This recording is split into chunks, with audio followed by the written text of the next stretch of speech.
নমস্কার, সন্ধ্যা ঠিক ৬টায় news room থেকে আমি অতনু শুরু করছি কলকাতা এবং কলকাতা প্রথমেই পুরো ভোটের খবর। তার কারণ ১৯ তারিখ পুরো ভোট, আর তার আগে ইতিমধ্যেই বামেরা প্রার্থী তালিকা ঘোষণা করে দিয়েছে। আজই কিন্তু তৃণমূলের প্রার্থী তালিকা এখনো ঘোষণা হয়নি। যা জানা যাচ্ছে তাতে ইয়ং ব্রিগেডে ভরসা রাখা হচ্ছে, স্বচ্ছ ভাবমূর্তির উপর ভরসা রাখা হচ্ছে এবং মহিলাদের উপর ভরসা রাখা হচ্ছে। সেই মতো প্রার্থী তালিকা তৈরি হবে, আর তার জন্য একটা লম্বা বৈঠক এই মুহূর্তে কালীঘাটে। আমার সঙ্গে এই মুহূর্তে সরাসরি রয়েছেন কালীঘাট থেকে প্রতিনিধি আবিরের সঙ্গে একটু কথা বলতে চাইবো। আবির, এই মুহূর্তে তৃণমূল নেতৃত্ব বৈঠকে রয়েছেন। এই মুহূর্তে বলা ভালো বা তার থেকে আরো বেশি বলা ভালো যে অনেকক্ষণ ধরে তারা বৈঠক করছেন। এতক্ষণ ধরে বৈঠক কি মনে হয়, কেন?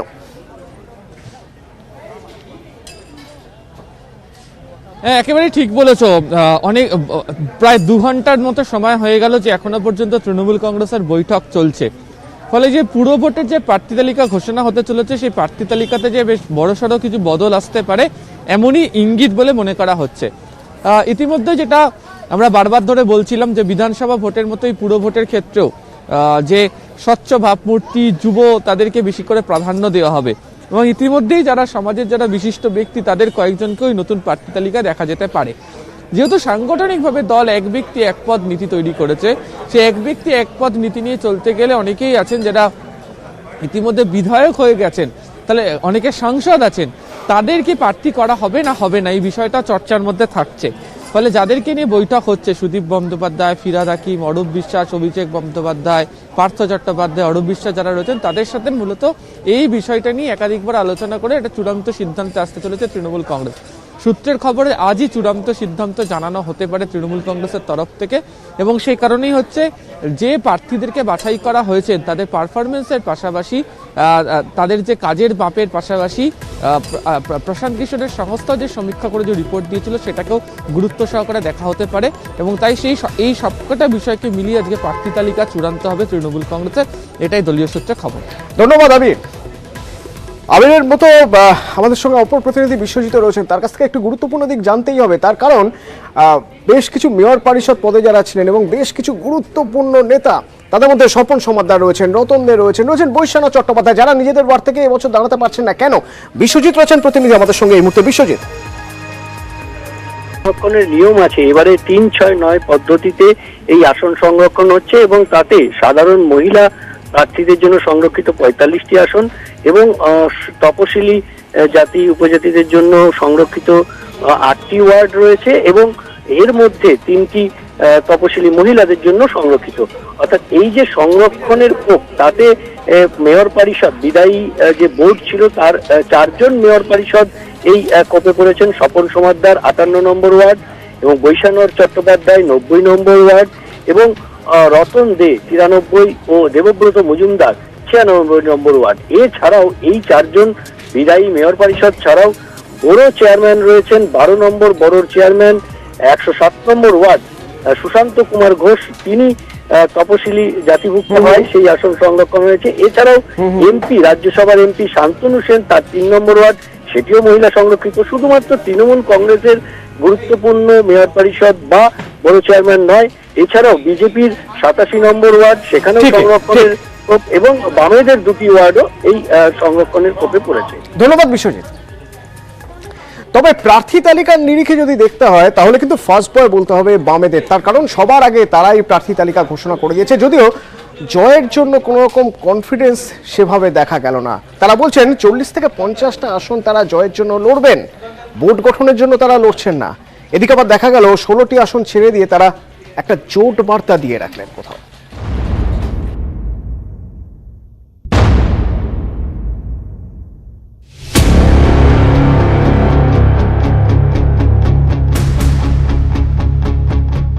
বিধানসভা ভোটে প্রাপ্তির ভাঁড়ার শূন্য, ছোট লালবাড়ির লড়াইয়ে কি আদৌ টিকে থাকতে পারবে লালেরা? এই প্রশ্ন যখন ঘোরাফেরা করছে রাজনৈতিক মহলে, তখন কলকাতা পুর ভোটে সবার আগে প্রার্থী ঘোষণা করল বামফ্রন্ট। প্রার্থী ঘোষণায় ফার্স্ট বয় হলেও জয়ের বিষয়ে আত্মবিশ্বাসের ছিটে ফোঁটাও ধরা পড়ল না বাম নেতৃত্বের গলায়। আমাদের ৪০ থেকে ৪৫টা আসন আমরা জেতবার জন্য লড়ছি। আমি বলবো না যে আমরা ভোট গঠন করার জন্য ৭১টা আমরা জিতে যাব। ২০১৫ সালের পুর ভোটে কলকাতা পুরসভার ১৪৪টি ওয়ার্ডের মধ্যে ১৫টিতে জিতেছিল বামেরা। ২১ বিধানসভার ফল বলছে কলকাতা বাম শূন্য। বিধানসভার ফলে নিরিখে কলকাতা পুরসভার 144টি ওয়ার্ডের একটিতেও এগিয়ে নেই বামেরা। কংগ্রেস আইএসএফকে নিয়ে জোট করে বিধানসভা ভোটে ভরাডুবি হয়েছে বামেদের। কলকাতা পুর ভোটে সরাসরি জোটের পথে হাঁটেনি তারা, তবে অনেকের মতে 16টি আসন ফাঁকা রেখে ঘুরপথে জোটের বার্তাই দিল তারা। 144টা আসনের মধ্যে প্রায় 15-16টা আসন মনে করেছি যে আমাদের ক্যান্ডিডেট দিয়ে ভোট কেবলমাত্র ভাগ করা ছাড়া অন্য কোনো পারপাস সার্ভ হবে না। অন্য যারা আমাদের সাথে অনেক ব্যাপারে পার্থক্য আছে, কিন্তু বিজেপি বা তৃণমূলের সামনে তাদের পরাজিত করার একটা বড় চ্যালেঞ্জ হাজির করতে পারবে, তাদের আমরা সাবসিকুয়েন্ট সময়ে পূর্ণাঙ্গ সমর্থন দেব এবং এই সমর্থন আমরা বামফ্রন্টগতভাবে দেব। ছোট লালবাড়ির লড়াই শুরু। সবুজ আর গেরুয়ার লড়াইয়ে কতটা জমি দখল করতে পারে লালেরা, সেটাই এখন দেখার। নিউজ 18 বাংলা। বিজেপি প্রার্থী তালিকা কবে প্রকাশ করবে? জানা যাচ্ছে রবিবারই বিজেপি প্রার্থী তালিকা প্রকাশ করতে পারে, কিন্তু প্রাধান্য দেওয়া হবে কাদের, কোন বিষয়ে জোর দেওয়া হবে? প্রতিনিধি সৌরজ্যোতি রয়েছেন আমাদের সঙ্গে এই মুহূর্তে। সৌরজ্যোতি, বিজেপির অন্দরমহলের খবর কি? দেখো, আজকে তৃণমূল কংগ্রেস শাসক দল তাদের প্রার্থী তালিকা ঘোষণা হতে পারে আর কিছুক্ষণের মধ্যেই। আমরা বিজেপি সূত্রে জানতে পেরেছি 28 তারিখে অর্থাৎ রবিবার বিজেপির প্রার্থী তালিকা ঘোষণা হতে পারে, এবং অবশ্যই কোন কোন দিকে গুরুত্ব চমক কোন দিকে সেটা নিয়ে কিন্তু যেমনটা জানা যাচ্ছে যে সমস্ত শ্রেণীর কর্মীরা যাতে ভোটে প্রতিদ্বন্দ্বিতা করার সুযোগ পান সেদিকে লক্ষ্য রাখা হচ্ছে। রাজ্য স্তরের নেতৃত্বকেও কিন্তু ভোটের যে নির্বাচনী তালিকা রয়েছে, প্রার্থী তালিকা, সেখানে রাখা হচ্ছে, এবং আরো বেশি করে মহিলা প্রার্থী এবং বিগত দিনে পুরসভায় যারা দলের মান রক্ষা করেছিলেন এমন প্রার্থীর উপরে কিন্তু জোর দেওয়া হচ্ছে। 28 তারিখে কিন্তু চূড়ান্ত প্রার্থী তালিকা ঘোষণা করা হতে পারে বিজেপি শিবিরের তরফে। অতল, ধন্যবাদ সৌরজ্যোতি। তবে এবারের ভোট আরো একটা কারণে উল্লেখযোগ্য। ভোট মানে আমরা দেখি গরমে হাসপাস, সকাল সকাল ভোটের লাইনে, সেই জন্য সবাই দাঁড়িয়ে। এই জন্য এবারে ভোটটা কিন্তু একটু অন্যরকম। এবারে আপনি ভোট দিতে দাঁড়াবেন সোয়েটার পরে বা মাফলার জড়িয়ে।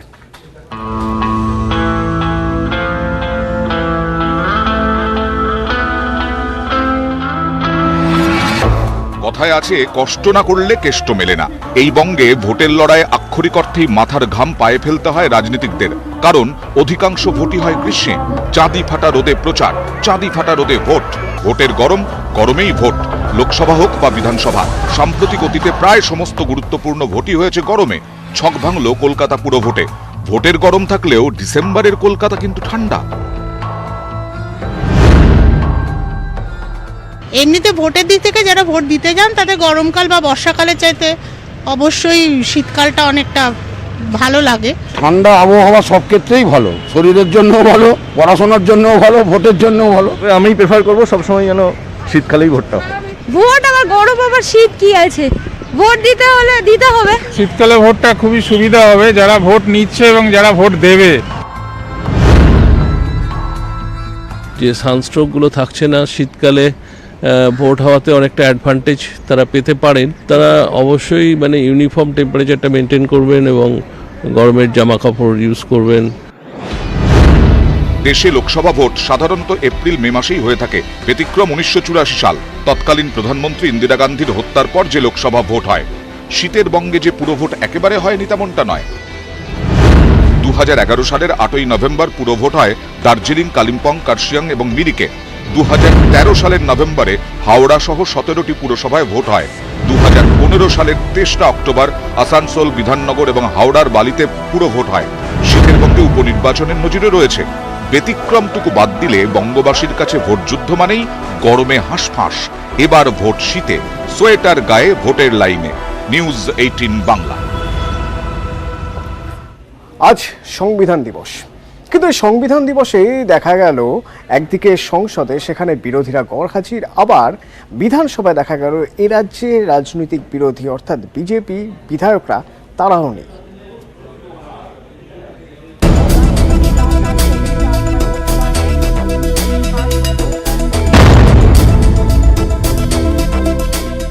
সংসদের সেন্ট্রাল হলে সংবিধান দিবসের অনুষ্ঠানে সামিল হলো না 14 বিরোধী দল।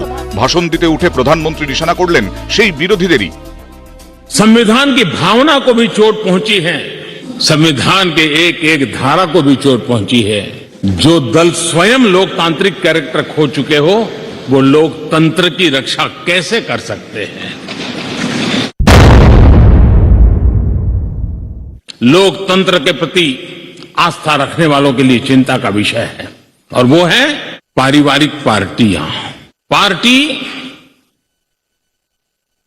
For the family, party by the family, party की सारी व्यवस्था परिवारों के पास रहे, वो लोकतंत्र, स्वस्थ लोकतंत्र के लिए सबसे बड़ा संकट होता है। বিরোধীদের পাল্টা দাবি, মোদী সংবিধান মেনে দেশ চালাচ্ছেন না। इस सरकार कम से कम आम्बेडकर की पाठ हमें ना सिखाए तो बेहतर होगा। लेकिन ये सरकार नहीं, पार्टी की प्रोग्राम है।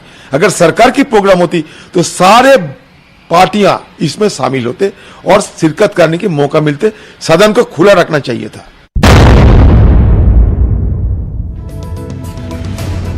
বিরোধীদের অনুপস্থিতিকে যখন মোদী দুষছেন, তখন কলকাতায় অন্য ছবি। বিধানসভার অধিবেশনে গড়হাজির বিরোধী বিজেপির বিধায়করা। আলাদা করে সংবিধান দিবস পালন করলেন শুভেন্দু অধিকারীরা। বিধানসভার ক্ষেত্রে আমরা সবাইকে আমন্ত্রণ করেছি। অন্য আপনারা বিরোধী দলকে প্রশ্ন করতে পারেন তারা কেন আসেনি, তারাই জবাব দিতে পারবে। পশ্চিমবঙ্গে সংবিধান এরা মানে না।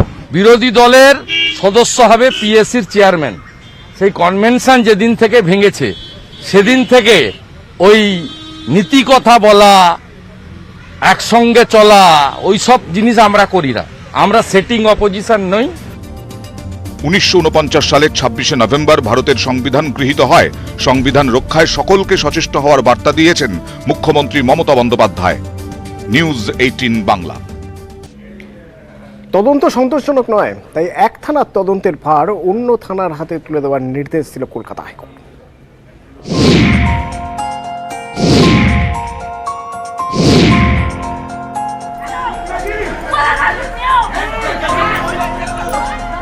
পুলিশের বিরুদ্ধে পুলিশের অভিযোগ, সেই মামলা এক থানার তদন্ত অন্য থানার হাতে দিল কলকাতা হাইকোর্ট। সোনারপুরে বাসিন্দা পেশায় পুলিশ কর্মী সুরাফ হোসেন 6 আগস্ট এক সিভিক ভলান্টিয়ারের সঙ্গে তার বচসা বাঁধে। সুরাফের দাবি ওই সিভিক ভলান্টিয়ার আরো কয়েকজন সিভিক ভলান্টিয়ারকে ডাকেন। অভিযোগ এরপর সকলে মিলে সুরাফকে মারধর করেন। বাধা দিলে সুরাফের স্ত্রীকেও মারধর করা হয় বলে অভিযোগ। এমনকি সোনারপুর থানার পুলিশ এসেও তাকে মারধর করে বলে সুরাফের দাবি। সুরাফ হোসেনকে বিবস্ত্র অবস্থায় এলাকায় ঘোরানো হয় বলে অভিযোগ। হাইকোর্ট যেটা বলবে সেটাই আমার মানতে হবে, কারণ সঠিক যদি তদন্ত হয় তাহলে আমি মানবো। হাইকোর্ট নিশ্চয়ই ভালো রায় দেবেন, কারণ ওনারা ন্যায় বিচার ছাড়া কিছুই করেন না। এই ঘটনার পরে সুরাফকেই গ্রেপ্তার করে পুলিশ এক পুলিশ কর্মীকে মারধরের অভিযোগে। বিষয়টি গড়ায় হাইকোর্ট পর্যন্ত। আদালতে পুলিশ জানায় সুরাফের হাতে মার খেয়ে 10ই আগস্ট পর্যন্ত হাসপাতালে ভর্তি ছিলেন আক্রান্ত পুলিশ কর্মী। কিন্তু সুরাফের আইনজীবী জানান ওই পুলিশ কর্মীকে তার 2 দিন আগেও এলাকায় দেখা গিয়েছে। এই মর্মে আদালতের নথিও পেশ করেন সুরাফের আইনজীবী। এতে বিস্ময় প্রকাশ করেন বিচারপতি রাজশেখর মান্থা। তারপরেই বারুইপুরের পুলিশ সুপারকে নির্দেশ দেন সোনারপুর কিংবা অন্য কোনো থানার যোগ্য অফিসারকে দিয়ে তদন্ত করতে হবে। তিনি অন্য কোনো আসামির জন্য ওয়ারেন্ট এক্সিকিউট করতে যাচ্ছেন, কোর্টে প্রোডাকশন মেমো দিয়ে অন্য আসামিকে হাজির করছেন, অথচ তারা কোর্টে আমার মামলার ক্ষেত্রে তারা জানিয়েছে যে তিনি হসপিটালে ভর্তি। আইনের রক্ষা করার দায়িত্ব যে পুলিশের হাতে, তারাই ভুল তথ্য পরিবেশন করছে কোর্টের কাছে। তদন্ত করে 45 দিনের মধ্যে রিপোর্ট দিতে নির্দেশ দিয়েছে কলকাতা হাইকোর্ট। অর্ণব হাজরা, নিউজ 18 বাংলা।